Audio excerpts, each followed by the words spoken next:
Happy Friday evening, everyone. Hope you had a great week.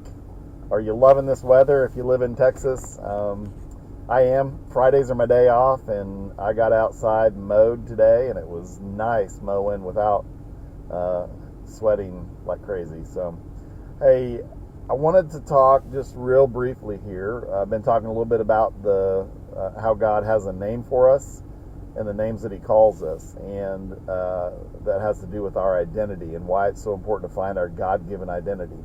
And here's what I want to share with you. When we read about the story that Jesus is, I'm sorry, my wife just came out of the of Walmart and I'm trying to get her attention.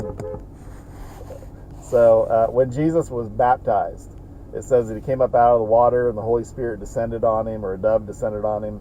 And we see that God then, it says a voice, and it sounds like an audible voice that people heard, says that this is my son, and my beloved son, in whom I'm well pleased. And then right after that, what we see happen is that he's led out into the wilderness, and that's where he's tempted by Satan. And we see that what Satan does, he tempts him 3 different times, and the first time he says, what does he do? He attacks his identity. That's what he goes after. And we need to understand that Satan goes after his identity. He'd just been told, that he was the Son of God, the beloved Son.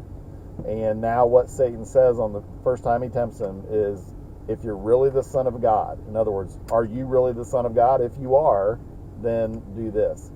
Jesus answers him, and then again Satan says, well, if you're really the Son of God, then do this. And Jesus answers him again. And so I just want you to understand that that's why it's so important to understand who you are, who God made you to be, what is your true identity, and what is the name that he calls you. Because everything in your life, in the world, in your experiences, and certainly the enemy are going to attack and try to convince you that you're something other than who God says that you are. So I just wanted to show you that. So you can read that in Matthew 3, right at the end of Matthew 3 and into Matthew chapter 4. So again, I hope you'll continue to hang in here, and as we continue on this journey towards finding our true identity and our name that God calls us. And again, if you want help, you want to talk about it, I'm always open. Hit me up. See ya.